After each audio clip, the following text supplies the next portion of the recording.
My name is Tracy Hanson, and I live here in Dexter, Maine. And like most of you out there, you are also in isolation. I've lived in my home here now for 2 weeks without being able to go out, and it looks like it's going to be many more weeks.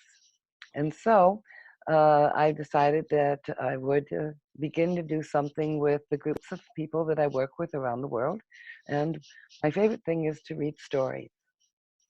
And so that's what this room is all about today. And I'll be reading on Monday and Wednesday and Friday.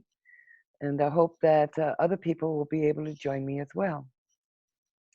The story that I chose to start with today is called Hope for the Flowers. It's a story that was written back in the 70s, and one that I sort of became very attached to because it had so much meaning back there to me. And it's written by Trina Paulus.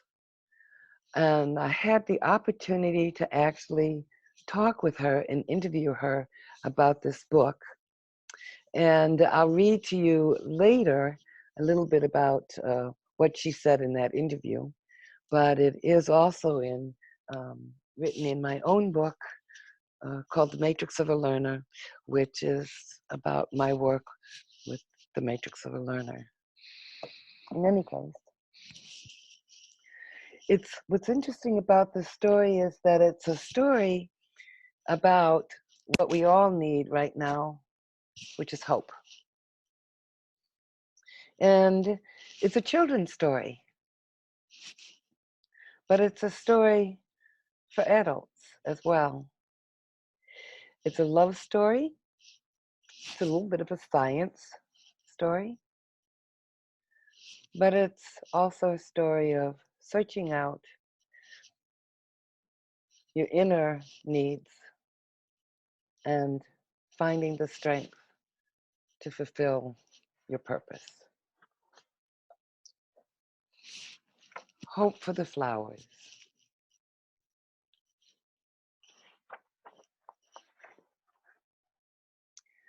My thanks to everyone over the world who has helped me believe in the butterfly. This is the tale of a caterpillar who was troubled becoming what he really is. It's like myself. It's like us. Love, Trina. Very old book. To the more of life, the real revolution, and to my father who believed in it. Chapter 1.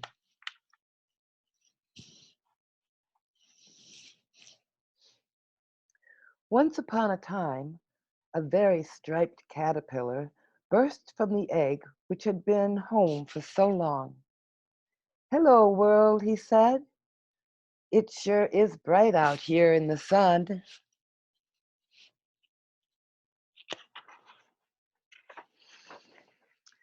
"I'm hungry," he thought, and straightway began to eat the leaf that he was born on.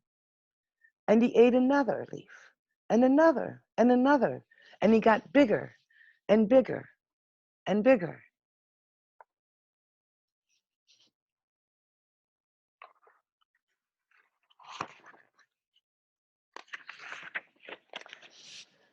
Until one day he stopped eating and he thought, there must be more to life than just eating and getting bigger. It's getting boring.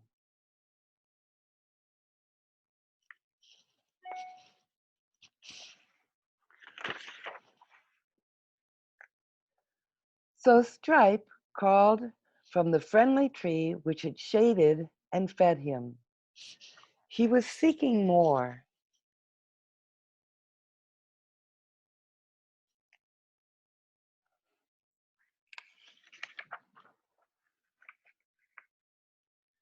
There were all sorts of new things to find: grass and dirt and holes and tiny bugs. Each fascinated him, but nothing satisfied him.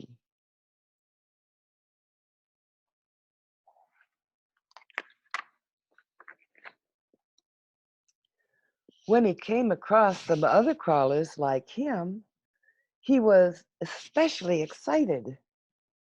But they were so busy eating, they had no time to talk, just as Stripe had been. They don't know any more about life than I do, he thought.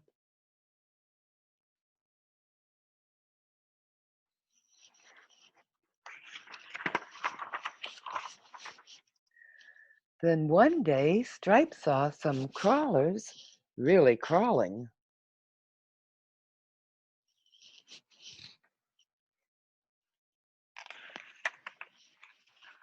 He looked around for their goal and saw a great column rising high into the sky.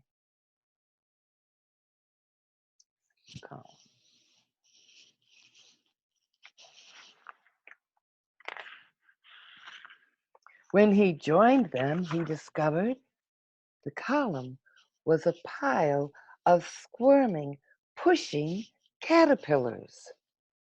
It was a caterpillar pile, or a caterpillar pillar.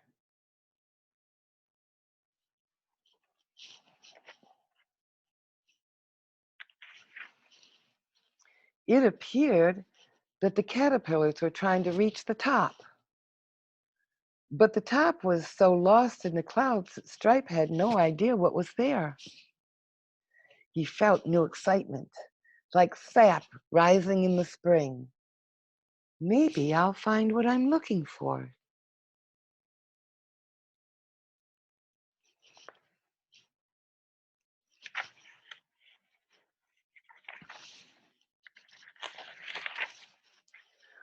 Full of agitation, Stripe asked a fellow crawler, "Do you know what's happening?"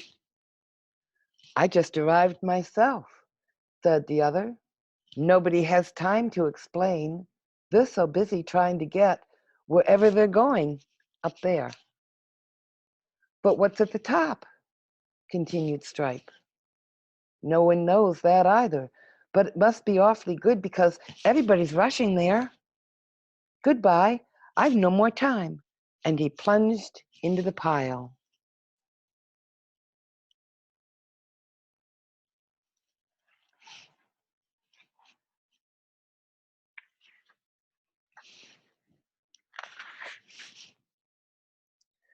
Stripe's head was bursting with new drive. He couldn't get his thoughts together. Every second, another crawler passed him and disappeared into the pillar. "There's only one thing to do." He pushed himself in.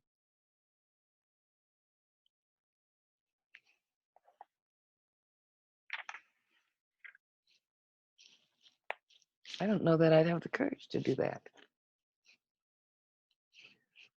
But maybe that's what we're doing now, into something new and different. Chapter 2. The first moments on the pile were a shock. Stripe was pushed and kicked and stepped on from every direction. It was climb or be climbed.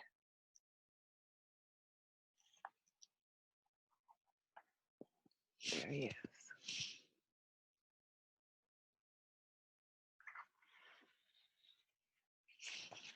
Stripe climbed.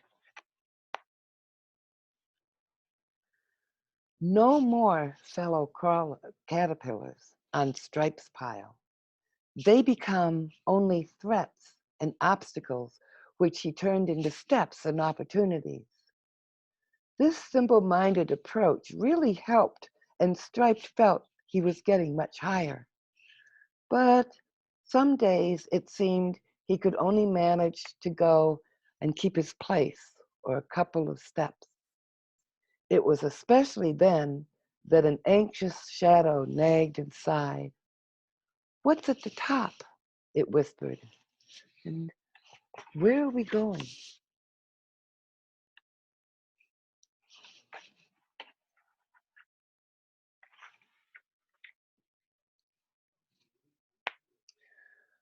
On one exasperated day, Stripe couldn't stand it any longer, and he actually yelled back, "I don't know, but there's no time to think about it." A little yellow caterpillar he was crawling over gasped, "What did you say?" "I was just talking to myself," Stripe mumbled. "It really wasn't important. I was just wondering where we're going."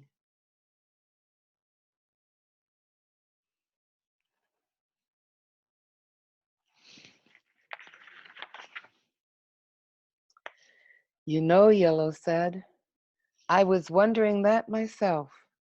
But since there's no way to find out, I decided it wasn't important." She blushed at how silly that sounded, quickly adding, "No one else seems to worry about where we're going, so it must be good." But she blushed again. "How far away from the top?" Stripe answered gravely, "Since we're not at the bottom and not at the top, we must be in the middle." "Oh," said Yellow, and they both began climbing again. But now Stripe had a new feeling. He felt bad. He had lost his single-mindedness. "How can I step on someone I just spoke to?"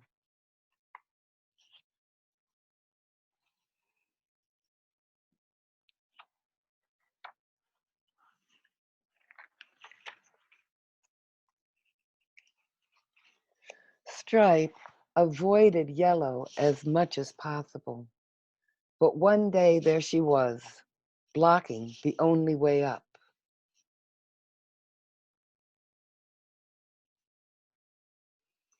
"Well, I guess it's you or me," he said, and stepped squarely on her head.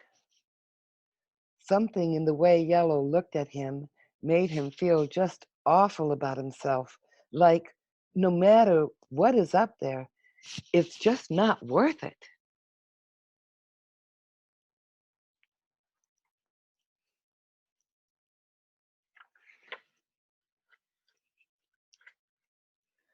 Stripe crawled off of Yellow and whispered, "Sorry."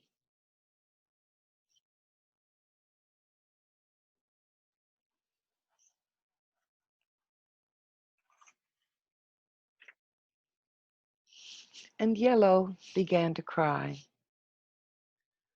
"I could stand this life, hoping in what was ahead until I met you talking to yourself that day. Since then, my heart just hasn't been in it, but I don't know what to do.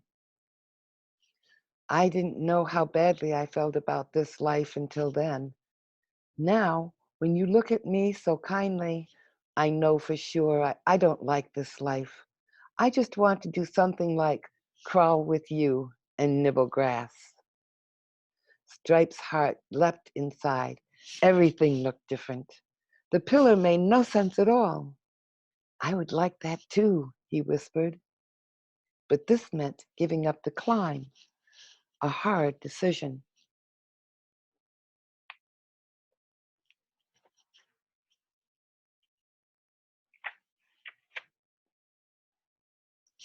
"Yellow dear, maybe we're close to the top. Maybe if we help each other, we can get there quickly." "Maybe," she said. But they both knew this wasn't what they wanted most. "Let's go down," Yellow said. "Okay." And they stopped climbing.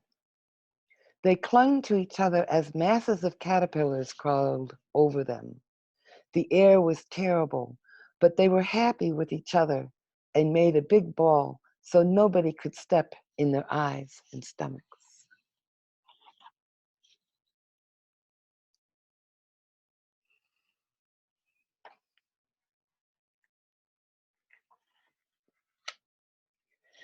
They did nothing at all for what seemed like a long time.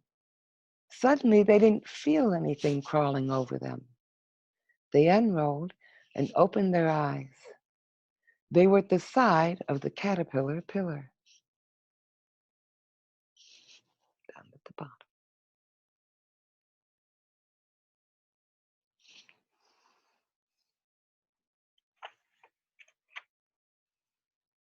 Hi, Stripe, said Yellow. Hi, Yellow, said Stripe. And they crawled off into some fresh green grass to eat and take a nap.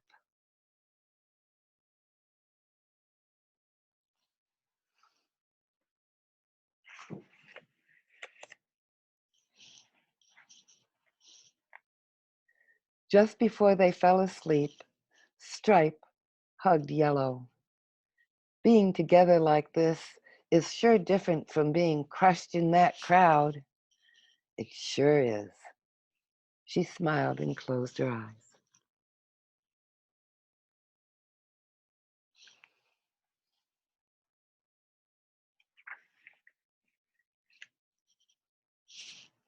Chapter 3.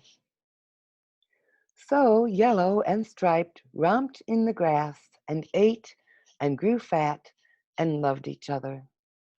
They were so glad not to be fighting everybody every moment.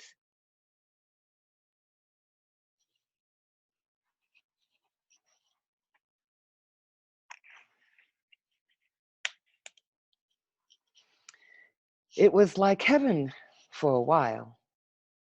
But as time passed, even hugging each other seemed a little boring. Each knew every hair of the other. Stripe couldn't help wondering, there must be more to life than this. As we're all shut in with families and so forth, I can see why he might feel that way.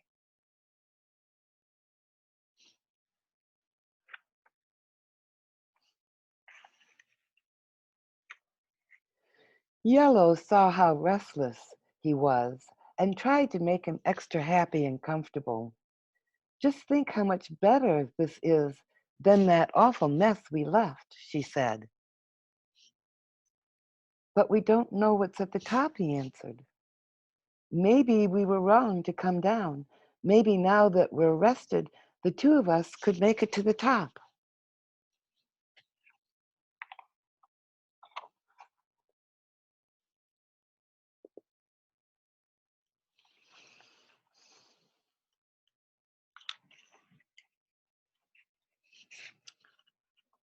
Dear Stripe, please, she begged. We have a nice home and we love each other, and that's enough. It's so much more than all those lonely climbers have. She was so sure Stripe let her convince him.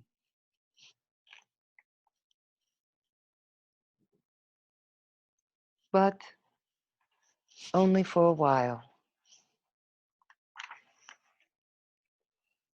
Stripe's hankering for the climbing life worsened. The pillar haunted him. He crawled there regularly, looking up and wondering.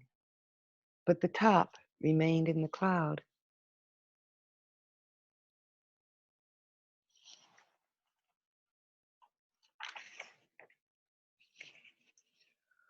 One day, at the pillar, 3 thuds startled Stripe.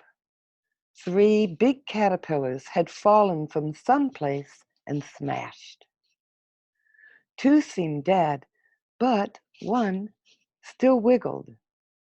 Stripe whispered, "What happened? Can I help?" He made out just a few words. "The top, they'll see. Butterflies alone." And the caterpillar died.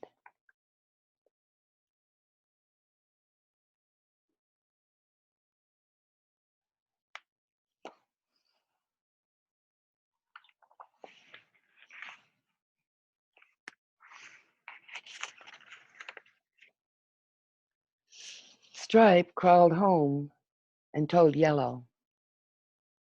They were both very sober and quiet. What did the mysterious message mean? Had the caterpillars fallen from the top?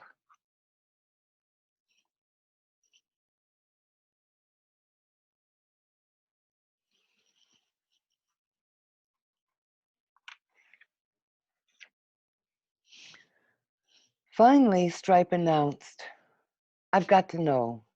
I must go and find out the secret of the top.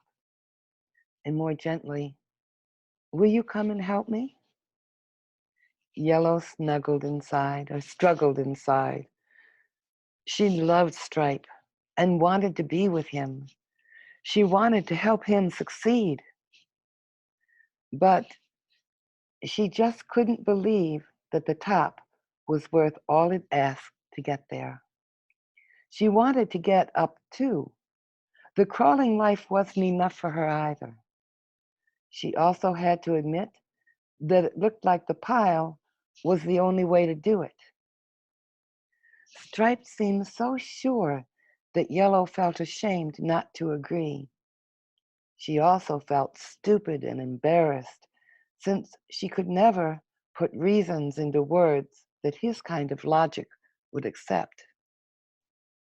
Yet somehow, waiting and not being sure was better than action she couldn't believe in.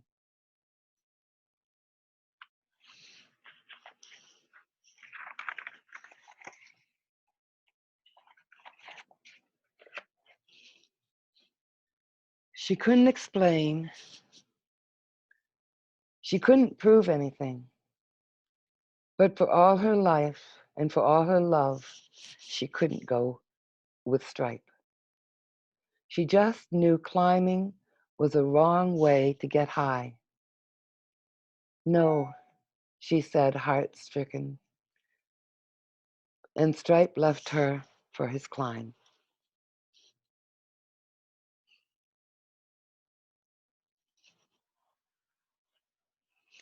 Now, originally, that's where I was going to stop the story because I had sort of a Kahoot kind of interactive discussion and quiz. But since there's only Mac on here, I'm going to finish the story so that we have the whole book that we can then share for others to listen to. Chapter 4. Yellow was desolate without Stripe. She crawled daily to the pile looking at him and returned home at night sad, but half relieved that she never saw him. If she had, she feared she might plunge after him knowing that she shouldn't. She felt like doing something, anything, rather than this uncertain waiting. What in the world do I really want? She sighed. It seems different every few minutes. But I know there must be more. Finally, she became numb and wandered away from everything familiar.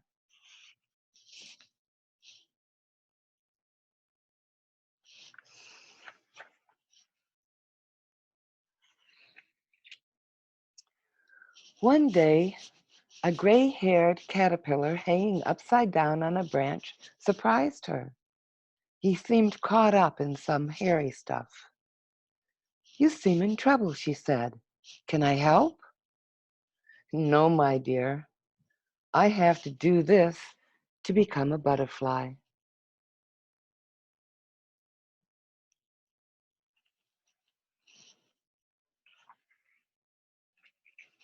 Her whole inside leapt. Butterfly, that word, she thought. Tell me, sir, what is a butterfly? It's what you are meant to become. It flies with beautiful wings and joins the earth to heaven. It drinks only nectar from flowers and carries the seeds of love from one flower to another. Without butterflies, the world would soon have few flowers.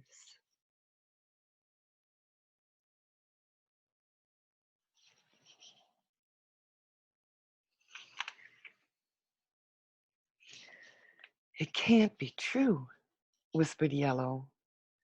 How can I believe there's a butterfly inside you or me when all I see is a fuzzy worm?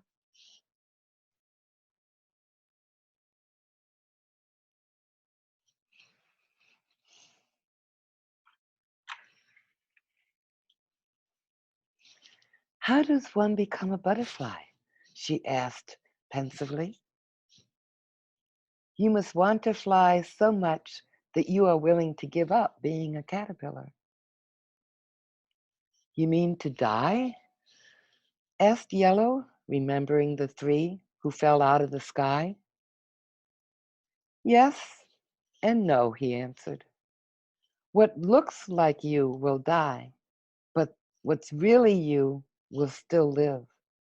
Life is changed, not taken away. Isn't that different from those who die without ever becoming butterflies?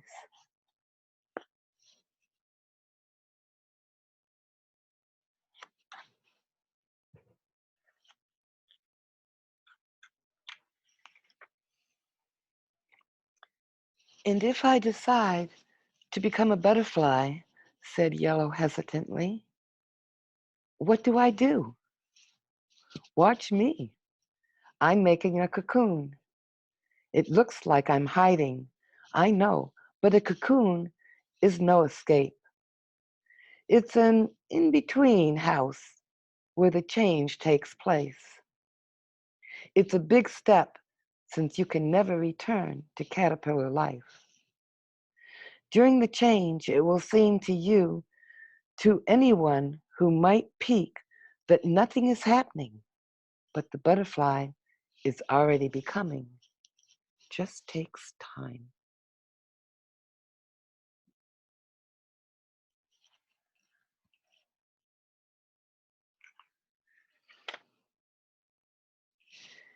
And there's something else.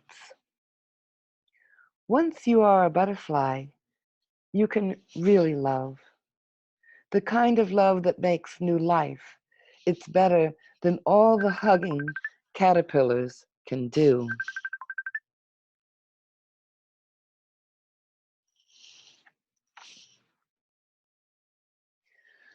Oh, let me go and get Stripe, Yellow said, but she sadly knew he was too far into the pile to possibly reach. Don't be sad, said her new friend. If you change, you can fly and show him how beautiful butterflies are.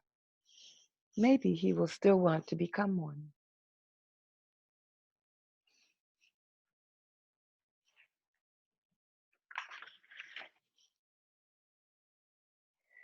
Yellow was torn in anguish. What if Stripe comes back and I'm not there? What if he doesn't recognize my new self? Suppose he decides to stay a caterpillar. At least we can do something as caterpillars. We can crawl and eat. We can love in some way. How can two cocoons get together at all? How awful to get stuck in a cocoon. How could she risk the only life she knew when it seemed so unlikely she could ever be a glorious winged creature? What did she have to go on? To see another caterpillar who believed enough to make his own cocoon? And that particular hope, which had kept her off the pillar and leapt within her when she heard about the butterflies.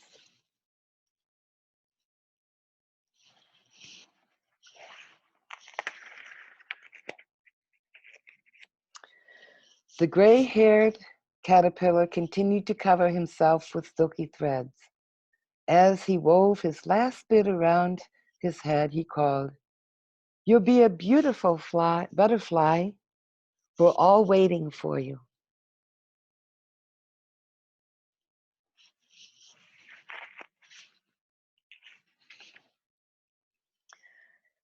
And Yellow decided to take the risk for a butterfly. For courage, she hung right beside the other cocoon and began to spin her own. Imagine, I didn't even know I could do this. That's some encouragement that I'm on the right track. If I have inside me the stuff to make cocoons, maybe the stuff of butterflies is there too.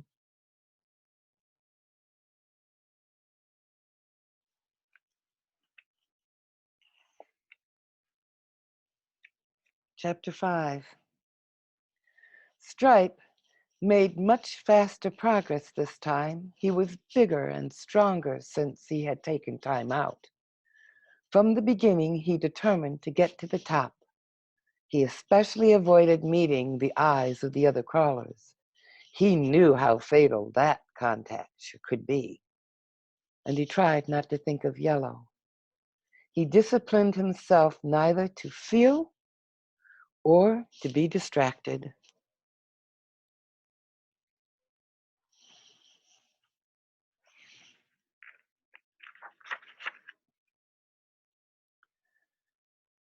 Stripe didn't seem just disciplined to others.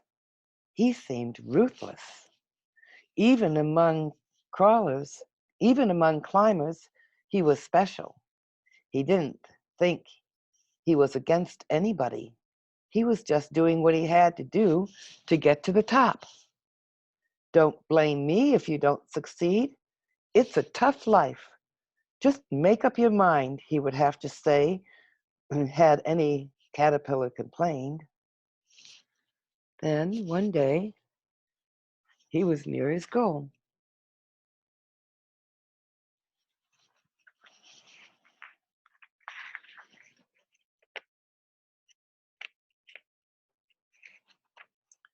Stripe had done well, but when light finally filtered down from the top, he was close to exhaustion. At this height, there was almost no movement. All held their positions with every skill a lifetime of climbing had taught them. Every small move counted terribly. There was no communication, only the outsides touched. They were like cocoons to one another. Then one day Stripe heard a crawler above him saying, "None of us can get any higher without getting rid of them."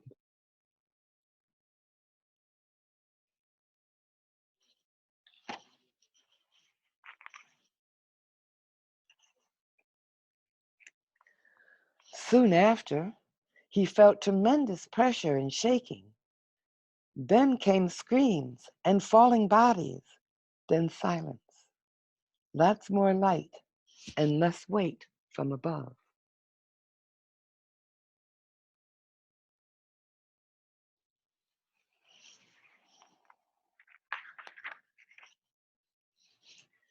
Stripe felt awful with this new knowledge. The mystery of the pillar was clearing.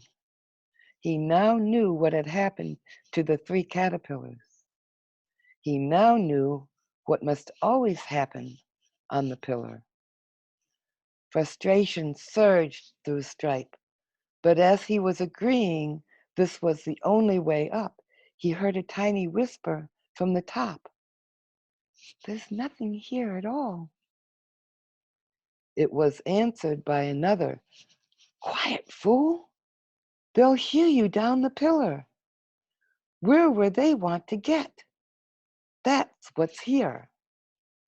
Stripe felt frozen. To be so high and not high at all, it only looked good from the bottom.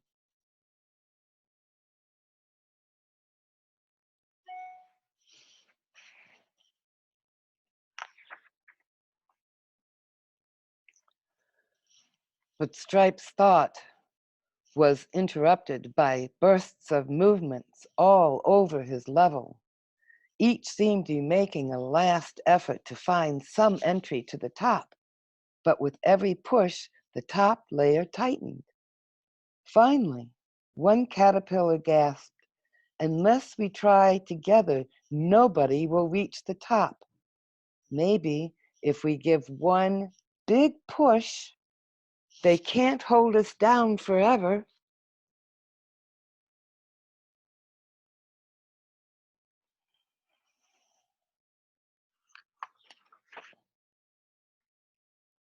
But before they could act, there were cries and commotions of another kind. Stripe struggled to edge to see the cause. A brilliant yellow-winged creature was circling the pillar, moving freely, a wonderful sight. How did it get so high without climbing?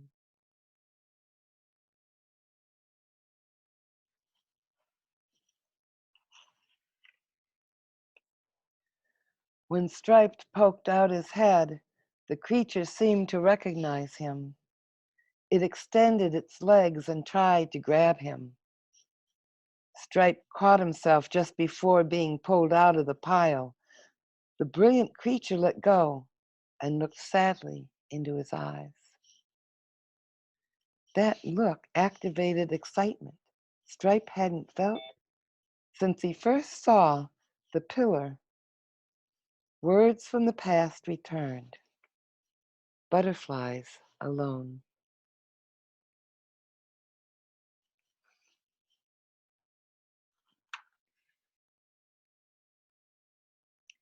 Is this a butterfly? And what did it mean? The top, they'll see. It was all so strange, and yet it was supposed to be. In those eyes, with the look of yellow, could it be?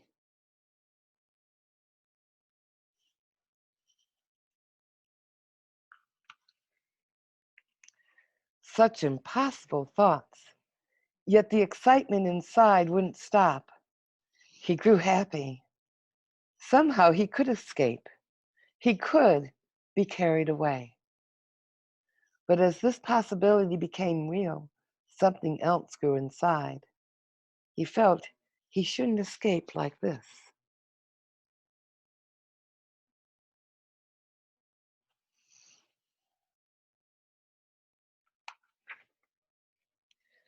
Looking into the creature's eyes, he could hardly bear the love he saw there. He felt unworthy. He wanted to change, to make up for all the times he had refused to look at the other. He tried to tell her what he felt. He stopped struggling. The others stared at him as though he were mad.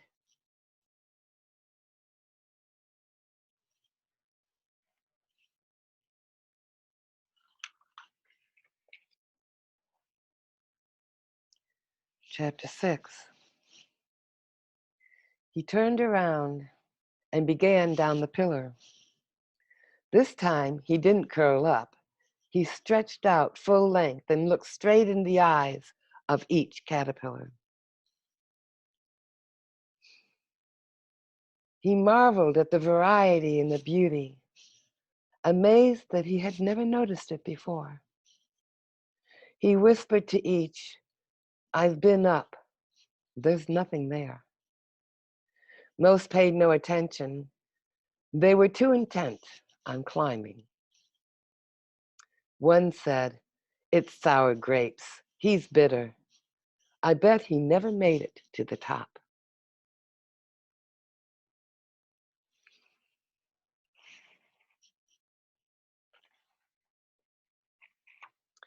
But some were shocked and even stopped climbing to hear him better. One of these whispered in anguish, "Don't say it, even if it's true. What can we do?"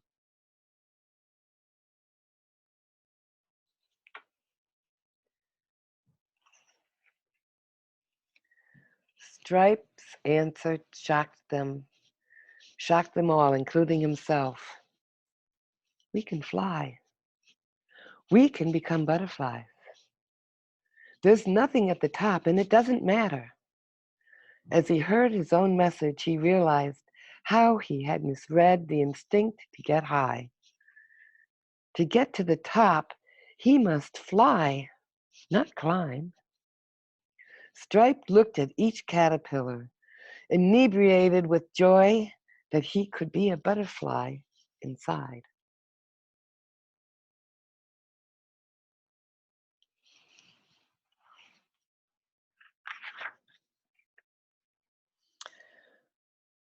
But the reaction was worse than before.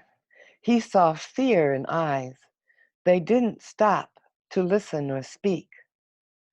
This happy, glorious news was too much to take, too good to be true. And if it wasn't true? The hope that lit up the pillar dimmed. All seemed confused and unreal. The way down was immensely long. The vision of the butterfly faded.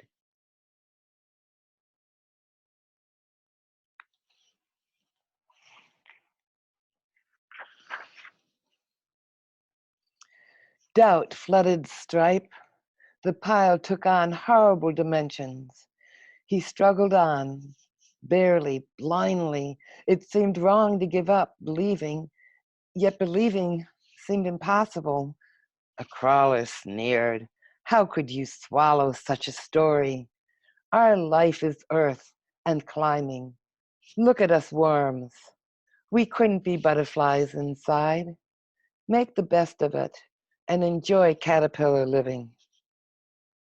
Perhaps he's right, sighed Stripe. I haven't any proof.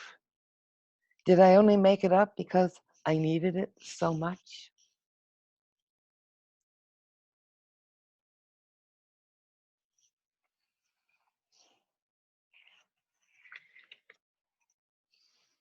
And in pain, he continued down, searching for those eyes which would let him whisper, I saw a butterfly. There can be more to life.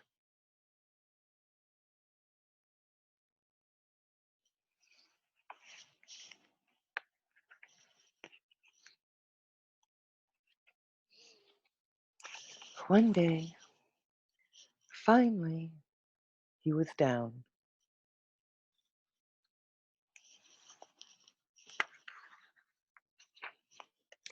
Chapter 7. Tired and sad, Striped crawled off to the old place where Yellow and he had romped. She was not there, and he was too exhausted to go further. He curled up and he fell asleep.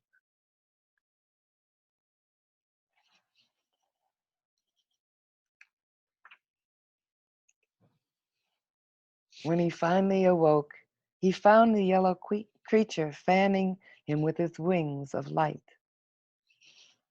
Is this a dream, he wondered?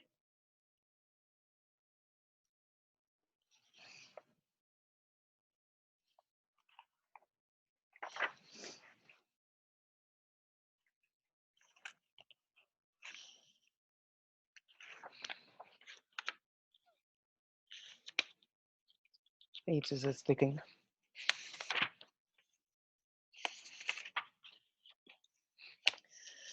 But the dream creature acted awfully real. She stroked him with her feelers, and most of all looked at him so lovingly that he began to trust what he had said about becoming a butterfly might be true. She walked a little distance away and then flew back. She repeated this as if he should follow. So he did.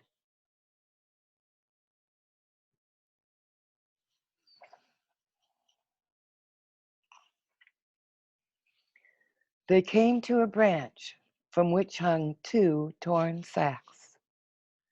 The creature kept on inserting her head and then her tail into one of them, and she would fly to him and touch him.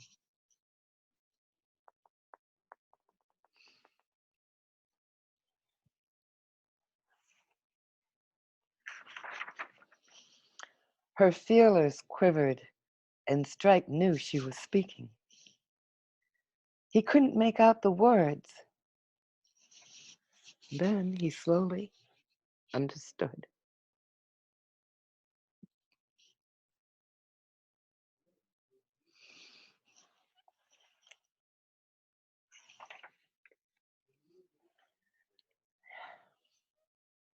Somehow he knew what to do. Stripe climbed again.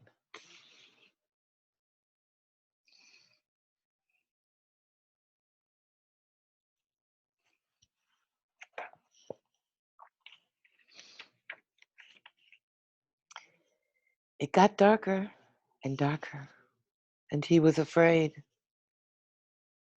He felt he had to let go. Everything.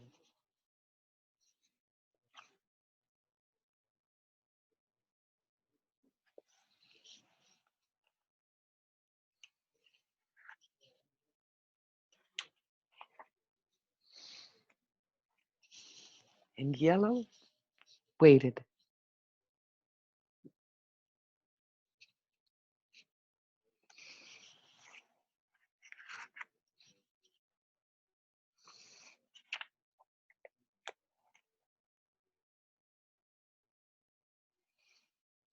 And waited.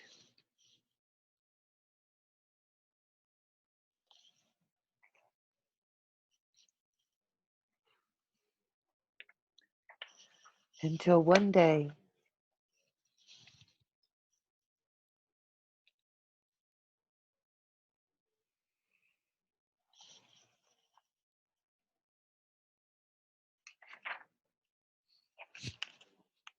the end.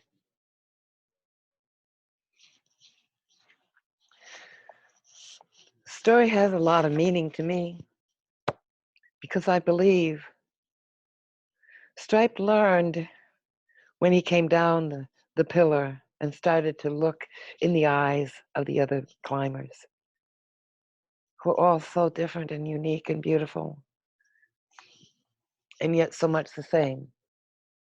And inside each one of us, we have a passion and a purpose that we keep looking for and seeking.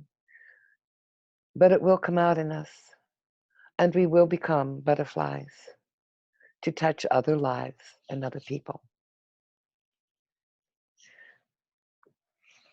And that's the end of my story and the end of my reading time today.